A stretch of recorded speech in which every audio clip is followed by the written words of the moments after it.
Sorry for the lack of production value on this one. It's been a particularly bad day. My motorcycle is not working because I left the keys in the ignition for 2 days. So, first tutorial, if you want to keep your motorcycle running, don't leave the keys in the ignition.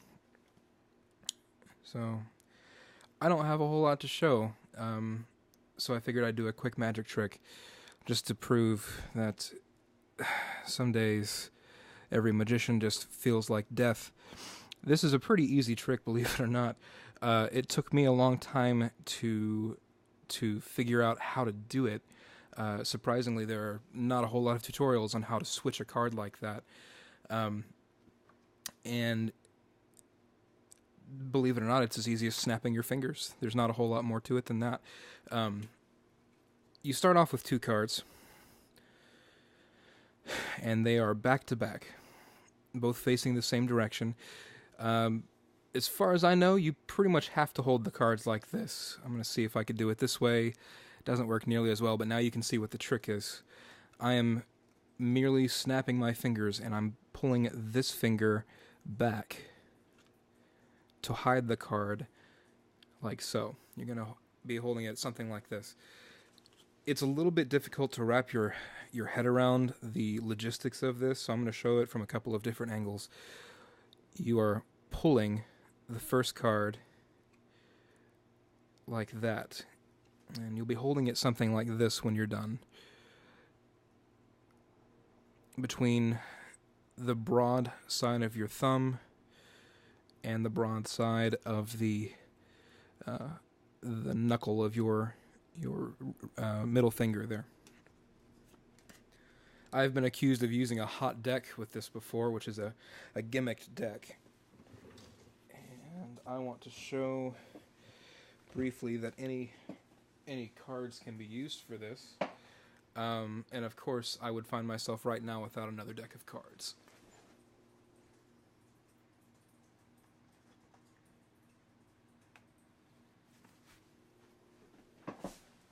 Here we go. Oh, even better. Again, lack of production value. These cards are some of my favorite ones to practice with. They are transparent. If you can pull off this trick with transparent cards, then you are truly a master.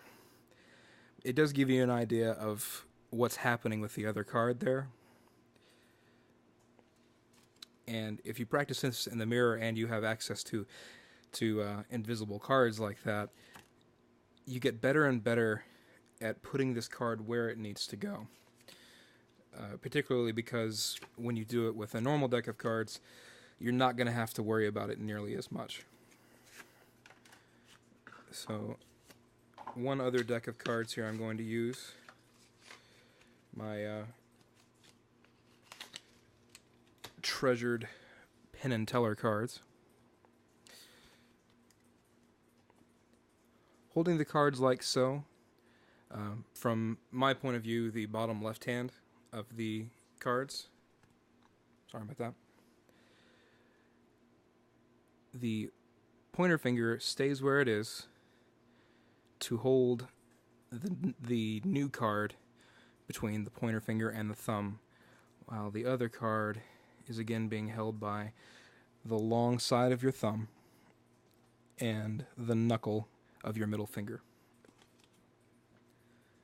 This isn't a trick that's going to be a show-stopping number. It's a very quick. Oh, see, even I can do it wrong. It's going to be a very quick sort of reveal. You might have some sort of routine where you ask, is this your card? And they say no, and then you just say, are you sure? It does require practice. It is not that difficult. I probably did this in front of the mirror for about an hour before I was good enough to do it most of the time. So, from the front, from the side,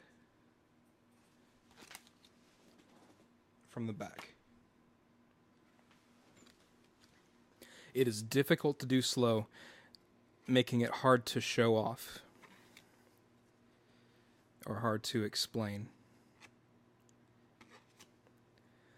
I'm just trying to give you as many angles as it takes, because that's what threw me. It took me a long time to understand what people were doing when they suddenly showed me a different card than they had previously. And that's it. That's what I've got. Now, if I could magically get my motorcycle to run again, it would be wonderful.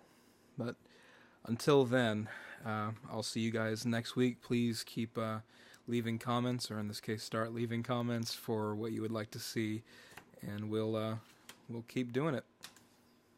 Have fun.